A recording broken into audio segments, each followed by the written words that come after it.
رسول اللہ صلی اللہ علیہ وسلم کی ہجرت کا 6واں سال تھا۔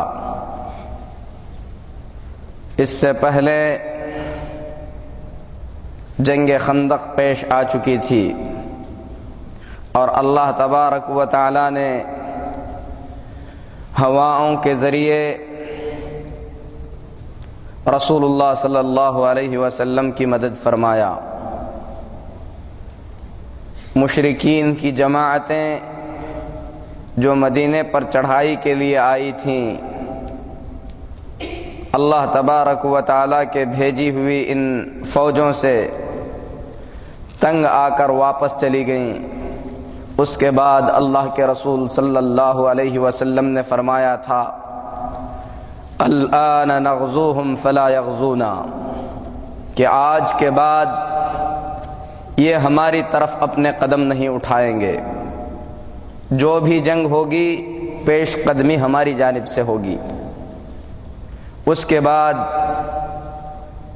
اللہ تبارک و تعالی نے اپنے فضل و کرم سے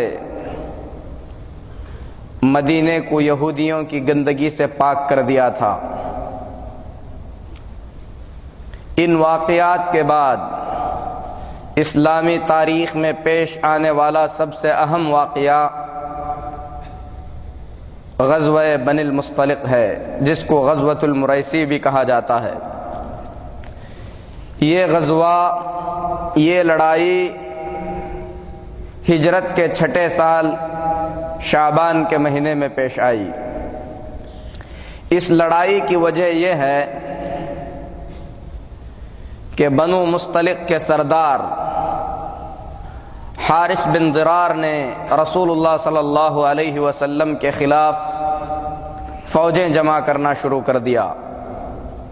اس کا یہ ارادہ تھا کہ رسول اللہ صلی اللہ علیہ وسلم سے لڑے۔ جب نبی صلی اللہ علیہ وسلم کو اس بات کی اطلاع پہنچی تو آپ صلی اللہ علیہ وسلم نے حضرت برید بن حصیب رضی اللہ تعالی عنہ کو حالات معلوم کرنے کے لیے بھیجا۔ حضرت برید رضی اللہ تعالی عنہ یہ خبر لے کر آئے کہ حقیقت میں حارث بن ضرار رسول اللہ صلی اللہ علیہ وسلم سے لڑنا چاہتا ہے۔ تو اللہ کے نبی صلی اللہ علیہ وسلم نے فوراً صحابہ کو تیار کیا، آپ خود پیش قدمی کیے، یہاں تک کہ اللہ کے رسول صلی اللہ علیہ وسلم مریسی کے نام کی جو جگہ ہے اس جگہ پر پہنچے، جو ان لوگوں کا گاؤں اور ان کی بستی تھی۔ وہاں کے پانی کے چشمے پر اللہ کے رسول صلی اللہ علیہ وسلم نے قبضہ کر لیا، اور یہ شخص حارث بن ضرار رسول اللہ صلی اللہ علیہ وسلم کے حالات معلوم کرنے کے لیے جاسوس بھیج چکا تھا، لیکن اللہ کے رسول صلی اللہ علیہ وسلم کے صحابہ نے ان کے جاسوسوں کو پکڑ کر قتل کر دیا، جس سے ان میں خوف و ہراس مچ گیا۔ وہ لڑائی کیے بغیر ہی میدان چھوڑ کر بھاگ گئے۔ اللہ کے رسول صلی اللہ علیہ وسلم نے ان کے عورتوں اور بچوں کو غلام بنا لیا۔ یہ واقعہ تاریخ کا ایک مختصر سا واقعہ ہے، لیکن اس واقعے میں اللہ تبارک و تعالی نے اہل ایمان پر ان لوگوں میں بسے ہوئے ایک دشمن کو واضح کر دیا۔ آج تک کی جنگوں میں منافقین رسول اللہ صلی اللہ علیہ وسلم کے ساتھ مسلمانوں کا ساتھ دینے کے لیے کسی بھی میدان جنگ میں نہیں آئے ہیں۔ یہاں تک کہ غزوہ احد میں منافقین پہنچ تو چکے تھے، لیکن درمیانی راستے سے وہ بھاگ کھڑے ہوئے تھے۔ لیکن منافقین نے جب دیکھا کہ یہودیوں کا حال برا ہو چکا ہے، مسلمانوں کی قوت مضبوط ہو چکی ہے، تو ان لوگوں نے یہی مناسب سمجھا کہ اسلام اور اہل اسلام کا ظاہری طور پر ساتھ دینا چاہیے۔ اللہ تبارک و تعالی نے ان منافقین کی حقیقت کو بیان کرتے ہوئے فرمایا ہے کہ یہ ہرگز تمہارے ساتھ لڑائی کے لیے نہیں نکلیں گے، اگر لڑائی کے لیے یہ نکلیں بھی تو ایسی صورت میں ان سے تمہیں کوئی فائدہ نہیں ہوگا، یہ تمہاری صفوں کے اندر دراڑیں ڈالنے کی کوشش کریں گے۔ میرے محترم بھائیوں، اس غزوے میں بھی، غزوہ بنی المصطلق میں جو رسول اللہ صلی اللہ علیہ وسلم نے اپنے دشمن کے ساتھ کیا تھا، منافقین نکلے، یہاں تک کہ جب اللہ کے رسول صلی اللہ علیہ وسلم غزوے سے واپس ہونے لگے تو منافقین نے موقع تلاش کیا کہ کس طریقے سے اسلام کو نقصان پہنچایا جائے۔ اللہ کے نبی صلی اللہ علیہ وسلم مریسی کے چشمے پر قابو پا چکے تھے۔ اس چشمے پر ایک انصاری اور ایک مہاجر کے درمیان پانی کے مسئلے کو لے کر لڑائی ہو گئی۔ مہاجر نے مہاجریوں کو آواز دی، انصاری نے انصاریوں کو آواز دی۔ اللہ کے رسول صلی اللہ علیہ وسلم نے جب ان باتوں کو سنا تو آپ صلی اللہ علیہ وسلم سخت ناراض ہو گئے اور آپ نے فرمایا کہ کیا جاہلیت کے دعوے کر رہے ہو حالانکہ میں تمہارے درمیان موجود ہوں؟ دعوها فإنها منتنا، جاہلیت کی ان رسموں کو چھوڑ دو کیونکہ ان سے بدبو آتی ہے۔ اللہ تبارک و تعالی نے اپنے نبی صلی اللہ علیہ وسلم کے ذریعے صحابہ کے درمیان صلح صفائی کر دی، لیکن اس بات کی خبر جب منافقین کے سردار عبداللہ بن ابی بن سلول کو پہنچتی ہے تو کہتا ہے کہ کیا انہوں نے ایسا ہی کیا ہے؟ اللہ کی قسم ان لوگوں کی مثال ایسی ہی ہے جیسے کہ کسی عرب نے کہا تھا کہ اپنے کتے کو کھلاؤ موٹا کرو، یہ تمہارے ہی خلاف گرائے گا۔ اللہ کی قسم ہم نے ان کو پناہ دیا، تم لوگوں نے ان کو اپنا مال تقسیم کیا، اگر ان کو در بدر بھٹکنے دیتے تو یہ اپنی حقیقت کو جانتے۔ پھر اس کے بعد اس نے کہا اللہ کی قسم جب ہم مدینہ پہنچیں گے تو عزیز لوگ ذلیلوں کو مدینے سے ذلیل اور رسوا کر کے نکال دیں گے۔ یہ کلمات کفریہ کلمات تھے جو نبی کریم صلی اللہ علیہ وسلم اور آپ کے صحابہ کی شان میں کہے گئے تھے۔ میرے محترم بھائیوں، ان کلمات کو جنہوں نے سنا ان میں سے ایک کمسین صحابی حضرت زید بن ارقم رضی اللہ تعالی عنہ تھے۔ فوراً نبی کریم صلی اللہ علیہ وسلم تک یہ بات پہنچائی جاتی ہے۔ رسول اللہ صلی اللہ علیہ وسلم نے موقع کی نزاکت کو سمجھتے ہوئے صحابہ میں فوراً اعلان کر دیا کہ ابھی تمام کے تمام کو یہاں سے نکلنا ہے۔ کوچ کرنے کا آپ نے ارادہ ظاہر فرمایا اور حکم بھی دے دیا کہ سب کے سب یہاں سے کوچ کریں، حالانکہ وہ ایسا وقت تھا جس وقت میں اللہ کے رسول صلی اللہ علیہ وسلم کسی جگہ سے کوچ نہیں فرماتے تھے۔ حضرت اسید بن حضیر رضی اللہ تعالی عنہ رسول اللہ صلی اللہ علیہ وسلم کے پاس آتے ہیں، کہتے ہیں اے اللہ کے رسول صلی اللہ علیہ وسلم آپ نے تمام کو یہاں سے نکلنے کا حکم دیا ہے، حالانکہ یہ وقت ایسا ہے جس میں آپ نکلنے کا حکم نہیں دیتے، بات کیا ہے؟ اللہ کے رسول صلی اللہ علیہ وسلم نے فرمایا کہ اے اسید کیا تم نے نہیں سنا کہ عبداللہ بن ابی نے کیا کہا ہے؟ اس کا یہ کہنا ہے کہ مہاجرین اور رسول اللہ صلی اللہ علیہ وسلم نعوذ باللہ ذلیل ہیں اور یہ مدینہ پہنچ کر عزت والا ذلیلوں کو مدینے سے نکال دے گا۔ اسید بن حضیر رضی اللہ تعالیٰ عنہ کہتے ہیں اے اللہ کے رسول صلی اللہ علیہ وسلم اللہ کی قسم آپ عزت والے ہیں، وہ ذلیل اور رسوا ہے۔ اے اللہ کے رسول صلی اللہ علیہ وسلم فی الحال اس کے ساتھ نرمی کیجئے، کیونکہ بات ایسی ہے کہ جس وقت آپ مکہ مکرمہ سے مدینہ منورہ تشریف لائے تھے اس وقت مدینے کے لوگ اپنے سرداروں کو کھو چکے تھے، ان کے اندر کوئی بڑا موجود نہیں تھا، مدینے کے تمام لوگ مل کر اسے اپنا بڑا بنانا چاہتے تھے۔ جب آپ سے اللہ تعالیٰ نے ہمیں عزت بخشا تو وہ یہ سمجھتا ہے کہ گویا اس کے منصب کو آپ نے چھینا ہے، اسی لیے وہ آپ کے خلاف سازشیں کرتا ہے۔ اے اللہ کے رسول صلی اللہ علیہ وسلم اس کے ساتھ نرمی کا معاملہ کیجئے۔ اللہ کے نبی صلی اللہ علیہ وسلم نے صحابہ کو کوچ کرنے کا حکم دیا۔ آپ نہیں چاہتے تھے کہ اس بات کو لے کر مسلمانوں کی محفلوں میں، اہل اسلام کی محفل میں چیمی گوئیاں ہونے لگیں اور آپس میں ایک دوسرے سے اس بات کو منتقل کرنے لگیں۔ آپ صلی اللہ علیہ وسلم نے پوری رات صحابہ کو چلایا، دوسرا پورا دن آپ چلنے کا حکم فرماتے رہے، یہاں تک کہ صحابہ کرام رضوان اللہ علیہم اجمعین تیسرے دن کی صبح جب چل کر تھک چکے تھے تو آپ صلی اللہ علیہ وسلم نے چال کو روک دیا۔ جیسے ہی صحابہ نے زمین پائی آرام کی نیند سو گئے۔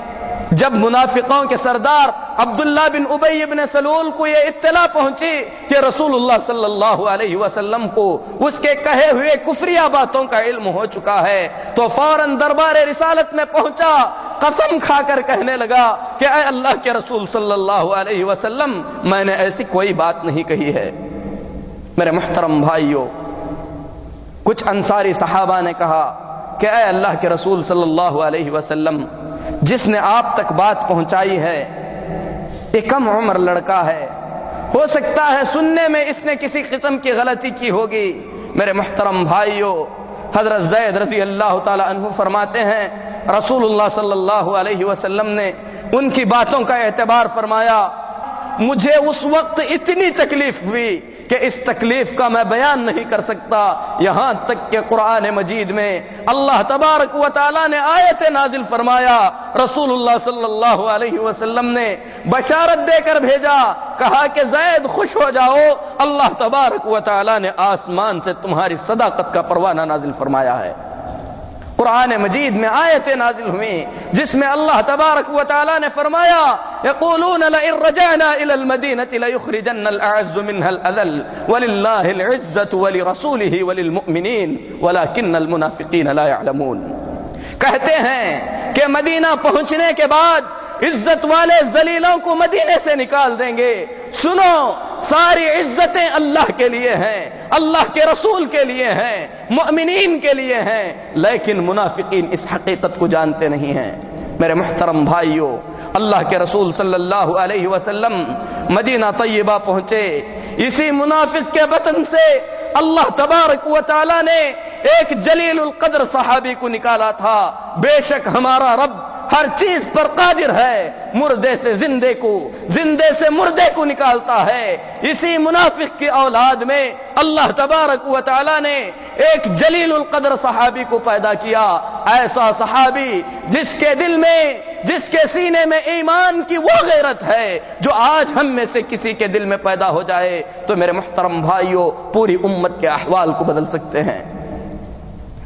مدینے کی چوکھٹ پر پہنچتے ہیں، اپنے باپ کا گریبان پکڑتے ہیں، تلوار ہاتھ میں لیتے ہیں، کہتے ہیں اللہ کی قسم تو ذلیل ہے، رسول اللہ صلی اللہ علیہ وسلم عزت والے ہیں، سن لے جب تک محمد کی اجازت نہیں ہوگی مدینے میں داخل نہیں ہو سکے گا۔ اللہ کے رسول صلی اللہ علیہ وسلم پہنچتے ہیں، کہتے ہیں کہ اے عبداللہ اپنے باپ کا گریبان چھوڑ دو، انہیں اندر جانے کی اجازت دے دو۔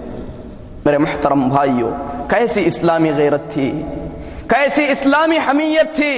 اللہ کے رسول اور اسلام سے یہ لوگ اپنی تمام چیزوں سے زیادہ چاہتے تھے۔ حضرت عبداللہ رضی اللہ تعالی عنہ جو اس منافق کے بیٹے ہیں، رسول اللہ صلی اللہ علیہ وسلم سے عرض کرتے ہیں، اے اللہ کے رسول صلی اللہ علیہ وسلم، جب بھی آپ کا ارادہ ہو آپ حکم فرما دیجئے، میں اپنے باپ کی گردن آپ کے سامنے پیش کرنے کے لیے حاضر ہوں۔ میرے محترم بھائیوں، ایسے صحابہ کا اختیار اللہ تبارک و تعالی نے اپنے نبی صلی اللہ علیہ وسلم کے لیے کیا تھا، جو اپنی جانوں، اپنی مالوں، اپنی اولاد، اپنے ماں باپ، ہر چیز سے زیادہ اللہ کے نبی صلی اللہ علیہ وسلم اور اسلام کو چاہتے تھے۔ اسی جنگ میں پیش آنے والے واقعات میں سے تاریخ کا ایک اہم واقعہ وہ واقعہ ہے جس کو حادثہ افک کہا جاتا ہے، جس حادثے میں ہم تمام کی ماں ام المؤمنین عائشہ صدیقہ رضی اللہ تعالی عنہا پر تہمت لگایا گیا تھا۔ واقعہ دراصل اس طریقے سے ہے، بخاری شریف میں جس کو بڑی تفصیل کے ساتھ بیان کیا گیا ہے، ام المؤمنین عائشہ رضی اللہ تعالی عنہا خود حادثے کو بیان فرماتی ہیں کہ اللہ کے رسول صلی اللہ علیہ وسلم جب کسی سفر میں جاتے تو قرآن اندازی کر کے اپنے بیویوں میں سے کسی کو اپنے ساتھ لیتے۔ اس جنگ میں جب قرآن اندازی کی گئی تو اس وقت قرے میں میرا نام نکلا۔ جب میدان جنگ سے واپس ہونے لگے، مدینے کے قریب پہنچ چکے، تو میں قضائے حاجت کے لیے گئی، اور جا کر جب واپس آئی تو میں نے دیکھا کہ میرا ہار گم ہو چکا ہے۔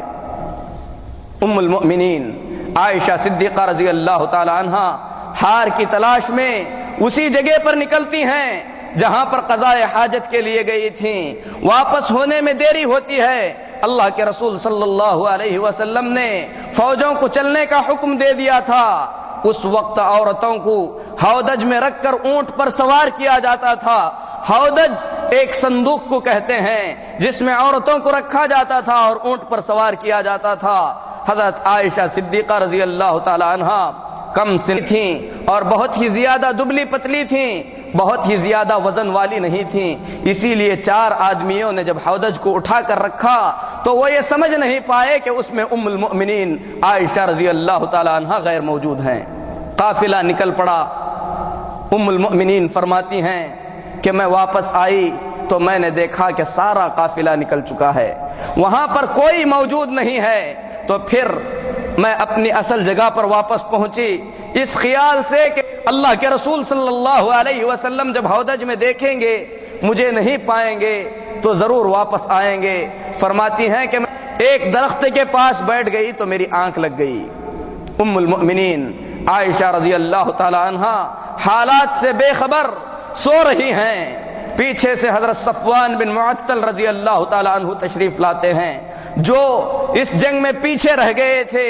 انہوں نے جب عائشہ رضی اللہ تعالی عنہا کو دیکھا تو فوراً پہچان گئے، کیونکہ پردے کی آیتیں نازل ہونے سے پہلے وہ ام المؤمنین عائشہ رضی اللہ تعالی عنہا کو دیکھ چکے تھے، لیکن اس جنگ میں پردے کی آیتیں نازل ہو چکی تھیں۔ فرماتی ہیں کہ انہوں نے دیکھنے کے فوراً بعد ان کی زبان سے یہ کلمات نکلے، انا للہ و انا الیہ راجعون، اور اپنی اونٹنی کو لا کر انہوں نے میرے سامنے بٹھا دیا۔ ان کی زبان سے انا للہ و انا الیہ راجعون کے علاوہ کوئی دوسرا کلمہ نہیں نکلا، صرف ان کے اس کلمے سے میں جاگ گئی، اور جب اونٹنی کو اپنے سامنے بیٹھے ہوئے دیکھا تو اونٹنی پر سوار ہو گئی۔ صفوان بن معطل رضی اللہ تعالی عنہ اونٹنی کی نکیل تھامے ہوئے چلتے رہے۔ جب منافقین نے دیکھا کہ ام المؤمنین عائشہ صدیقہ رضی اللہ تعالی عنہا صفوان بن معطل کی اونٹنی پر آ رہے ہیں تو میرے محترم بھائیوں، منافقین اور بالخصوص منافقوں کے سردار عبداللہ بن ابی بن سلول نے رسول اللہ صلی اللہ علیہ وسلم کی عزت پر حملہ کرتے ہوئے وہ کلمات کہے جس کو اللہ تبارک و تعالی نے بہت بڑا بہتان کہا ہے۔ اس نے رسول اللہ صلی اللہ علیہ وسلم اور ام المؤمنین عائشہ صدیقہ رضی اللہ تعالی عنہا کی عزت پر حملہ کیا، اور یہ چیز مسلمانوں کے درمیان پھیلائی گئی، غلط اشاعتیں ہونے لگیں۔ ام المؤمنین عائشہ صدیقہ رضی اللہ تعالی عنہا کو ان تمام حالات کی کوئی خبر نہیں ہے۔ فرماتی ہیں کہ جب میں سفر سے واپس ہوئی، رسول اللہ صلی اللہ علیہ وسلم کے گھر پہنچی تو بیمار ہو گئی، لیکن میں نے محسوس کیا کہ اللہ کے رسول صلی اللہ علیہ وسلم بیماری کی حالت میں جس طریقے سے میری تیمارداری کرتے تھے آج وہ چیز میں محسوس نہیں کر رہی ہوں۔ جب بھی آپ تشریف لاتے ہیں بس اتنا پوچھتے ہیں کہ اے عائشہ کیا حال ہے، اس کے علاوہ کوئی دوسری بات نہیں ہوتی۔ فرماتی ہیں کہ میں بہت ہی زیادہ پریشان تھی لیکن مجھے حالات کی کوئی اطلاع نہیں تھی۔ ایک دن قضاء حاجت کے لیے ام مستح رضی اللہ تعالی عنہا کے ساتھ پہنچتی ہیں۔ فرماتی ہیں کہ ہم قضاء حاجت کے لیے مدینے سے باہر جایا کرتے تھے اور رات میں ہی جایا کرتے تھے۔ جب وہاں سے ہم واپس ہوئے تو ام مستح کا کپڑا کسی چیز سے اٹک گیا، ان کی زبان سے نکلا تعس مستح، مستح کا برا ہو۔ میں نے کہا کہ تم کیا کہہ رہی ہو؟ اس صحابی کو برا کہہ رہی ہو جو غزوہ بدر میں شریک ہوا تھا۔ ام مستح نے یعنی انہی کی ماں نے کہا کہ اے عائشہ کیا تمہیں معلوم نہیں ہے کہ مستح نے کیا کہا ہے؟ جو لوگ تم پر الزام لگائے ہیں انہی الزام لگانے والوں میں سے میرا بھی بیٹا ہے۔ ام المؤمنین عائشہ صدیقہ رضی اللہ تعالی عنہا پریشان ہو جاتی ہیں، انہیں کوئی اطلاع نہیں تھی کہ ان کے خلاف باہر سازشیں ہو رہی ہیں۔ میرے محترم بھائیوں، گھر پہنچتی ہیں، رسول اللہ صلی اللہ علیہ وسلم تشریف لاتے ہیں۔ آپ صلی اللہ علیہ وسلم عادت کے مطابق بس ام المؤمنین کا حال پوچھتے ہیں۔ ام المؤمنین عائشہ صدیقہ رضی اللہ تعالی عنہا کی آنکھوں میں آنسو امڑ آتے ہیں، رسول اللہ صلی اللہ علیہ وسلم سے اجازت لیتی ہیں، کہتی ہیں اے اللہ کے رسول صلی اللہ علیہ وسلم آپ مجھے اجازت دے دیجئے، میں اپنے ماں باپ کے گھر جانا چاہتی ہوں۔ عائشہ صدیقہ رضی اللہ تعالی عنہا رسول اللہ صلی اللہ علیہ وسلم سے اجازت لے کر اپنے میکے پہنچتی ہیں، ماں سے حقیقت کے بارے میں پوچھتی ہیں۔ ماں کہتی ہے کہ بیٹی گھبرانے کی کوئی ضرورت نہیں، تم خوبصورت ہو اور تمہاری بہت سی سوکنیں ہیں، جہاں پر ایسا ہوگا اس قسم کی باتیں عام ہوں گی، گھبرانے کی کوئی بات نہیں ہے۔ میرے محترم بھائیوں، رسول اللہ صلی اللہ علیہ وسلم کی بیوی عائشہ صدیقہ رضی اللہ تعالی عنہا کو جب یہ معلوم ہو کہ ان کی عزت پر حملہ کیا گیا ہے، ان کی عزت کے بارے میں شک کیا جا رہا ہے، کیسا موقع ہوگا؟ فرماتی ہیں کہ روتے روتے میں تھک گئی، یہاں تک کہ میری آنکھوں کا پانی سوکھ گیا۔ پھر اس کے بعد اللہ کے رسول صلی اللہ علیہ وسلم نے صحابہ کرام رضوان اللہ علیہم اجمعین سے میرے بارے میں مشورہ کیا، جن سے مشورہ کیا ان میں سے علی بن ابی طالب بھی تھے۔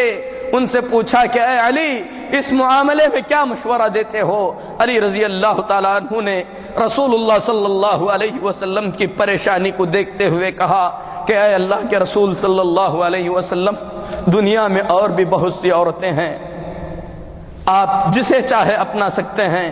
یعنی انہوں نے گویا کھلے الفاظ میں نہیں بلکہ پوشیدہ طور پر یہ کہا کہ عائشہ رضی اللہ تعالی عنہا کو طلاق دے دیجئے اور آپ کسی عورت سے شادی کر لیجئے۔ اس کے بعد اللہ کے رسول صلی اللہ علیہ وسلم نے حضرت اسامہ بن زید رضی اللہ تعالیٰ عنہ سے مشورہ کیا۔ حضرت اسامہ رضی اللہ تعالیٰ عنہ نے کہا اے اللہ کے رسول صلی اللہ علیہ وسلم، یہ آپ کی گھر والی ہیں، ان کے بارے میں ہم بھلائی کے سوا کچھ نہیں جانتے ہیں۔ اسی طریقے سے حضرت عثمان رضی اللہ تعالیٰ عنہ سے رسول اللہ صلی اللہ علیہ وسلم مشورہ کرتے ہیں۔ حضرت عثمان رضی اللہ تعالیٰ عنہ فرماتے ہیں اے اللہ کے رسول صلی اللہ علیہ وسلم، وہ رب ذوالجلال جو نماز کی حالت میں آپ کے جوتے میں گندگی کو نہیں دیکھ سکتا، کیا آپ کے گھر میں کسی گندی عورت کو دیکھ سکتا ہے؟ میرے محترم بھائیوں، رسول اللہ صلی اللہ علیہ وسلم ام المؤمنین عائشہ صدیقہ رضی اللہ تعالی عنہا کے پاس تشریف لاتے ہیں۔ اس کے بعد فرماتے ہیں کہ اے عائشہ سنو، اگر تم حقیقت میں پاک ہو تو اللہ تبارک و تعالی تمہاری پاکی ضرور ظاہر فرمائے گا۔ اے عائشہ، اگر اس کے علاوہ کوئی اور چیز ہے، کسی گناہ کا تم نے ارتکاب کیا ہے تو اپنے گناہ کا اعتراف کر لو، اور اس بات کو یاد رکھو کہ بندہ جب گناہوں کا اعتراف کر کے رب کے دربار میں توبہ کرتا ہے تو اللہ تبارک و تعالی ضرور اس کے گناہوں کو معاف فرماتا ہے۔ ام المؤمنین عائشہ صدیقہ رضی اللہ تعالی عنہا رسول اللہ صلی اللہ علیہ وسلم کی زبان مبارک سے ان کلمات کو سن کر کانپ جاتی ہیں، اپنے باپ سے کہتی ہیں ابا جان، اللہ کے رسول صلی اللہ علیہ وسلم کو کچھ بتاؤ۔ ابو بکر صدیق رضی اللہ تعالیٰ عنہ فرماتے ہیں کہ بیٹی میں اللہ کے رسول سے کیا کہہ سکتا ہوں، میں تو حقیقت کو جانتا نہیں ہوں، میں اللہ کے نبی سے کیا کہوں۔ بعض روایات میں ہے صدیق اکبر کہتے ہیں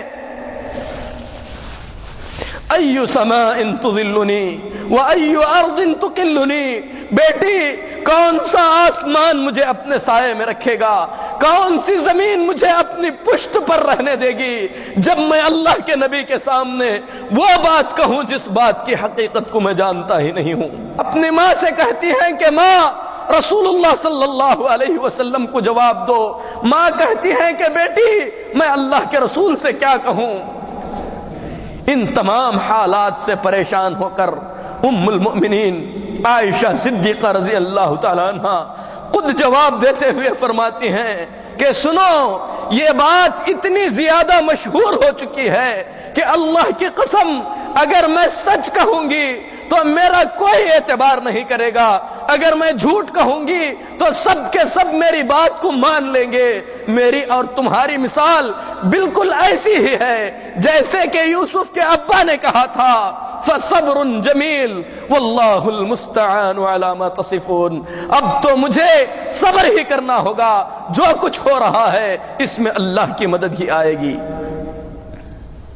ابھی باتیں ختم ہی نہیں ہوئی تھیں کہ میرے محترم بھائیوں، رسول اللہ صلی اللہ علیہ وسلم پر وہ کیفیت طاری ہو جاتی ہے جس کیفیت میں اللہ کے رسول صلی اللہ علیہ وسلم پر وحی آتی تھی۔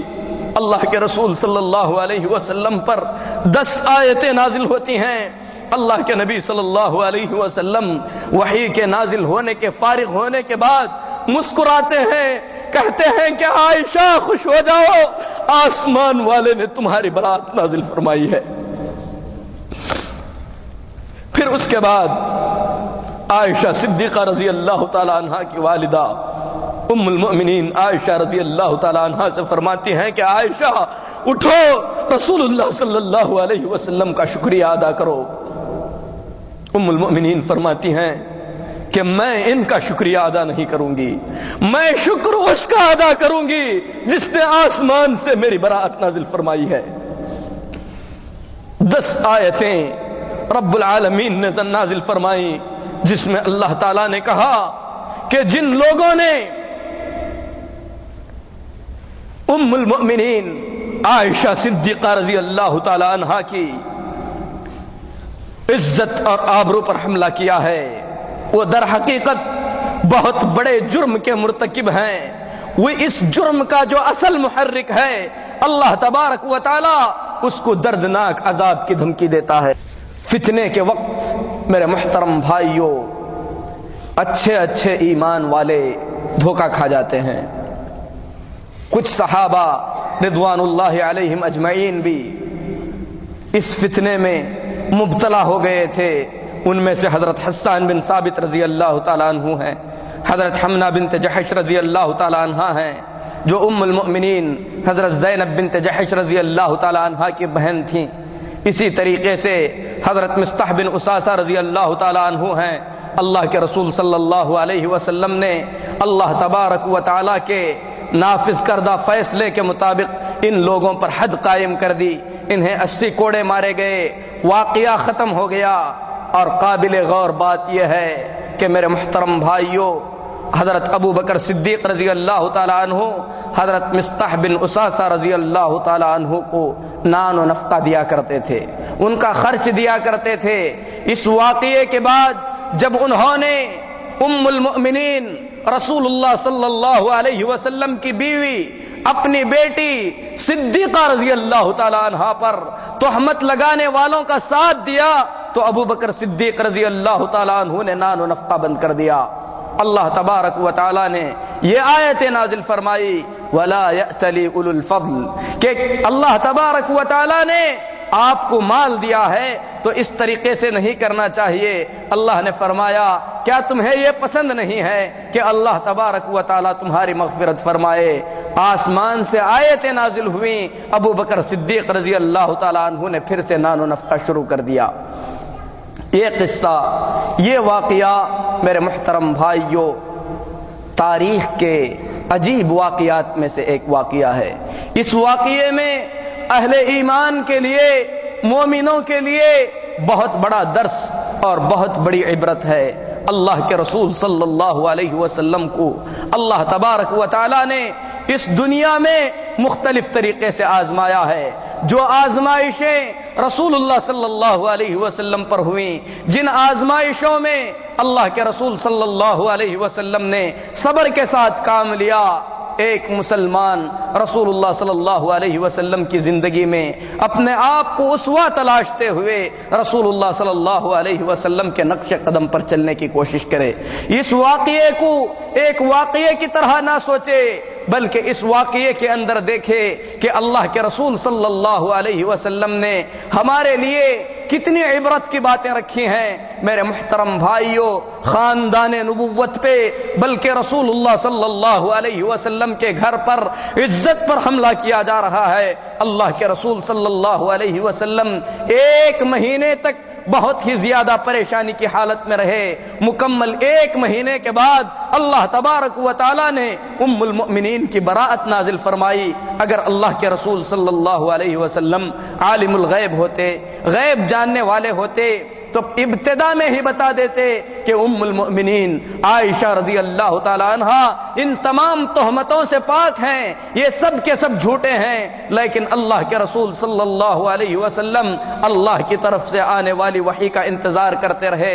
آیتیں جب نازل ہوئی، ام المؤمنین فرماتی ہیں کہ اللہ کی قسم میں ہرگز یہ نہیں سمجھتی تھی کہ اللہ تبارک و تعالی میرے لیے آسمان سے تلاوت کیا جانے والا قرآن نازل فرمائے گا، کیونکہ میری شان میرے نزدیک اس سے کہیں زیادہ حقیر ہے۔ میں تو بس یہ سوچتی تھی کہ شاید اللہ کے رسول صلی اللہ علیہ وسلم خواب میں دیکھیں گے اللہ تبارک و تعالی نے میری براءت ظاہر فرما دیا ہے، لیکن اللہ رب العالمین نے ایک خاص حکمت کے تحت قرآن مجید میں آیتیں نازل فرمائی۔ اسی لیے تمام اہل علم کا اتفاق ہے کہ ام المؤمنین عائشہ صدیقہ رضی اللہ تعالی عنہا کی عزت پر اگر کوئی حملہ کرتا ہے تو وہ اللہ کے کتاب قرآن مجید کا منکر اور کافروں کی لسٹ میں ہے۔ ایسے شخص پر اللہ کی لعنت، اللہ کے فرشتوں کی لعنت اور تمام انسانوں کی لعنت ہے۔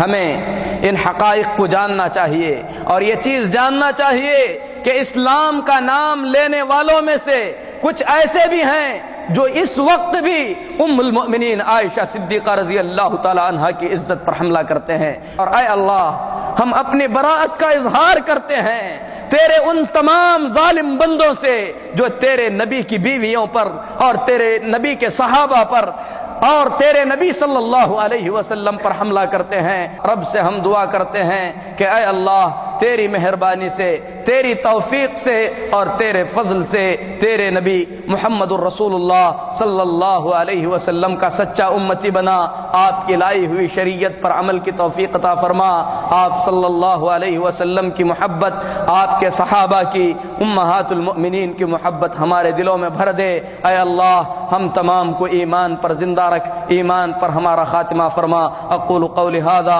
واستغفر اللہ لی ولکم ولسائر المسلمین فاستغفروہ انہ هو الغفور الرحیم۔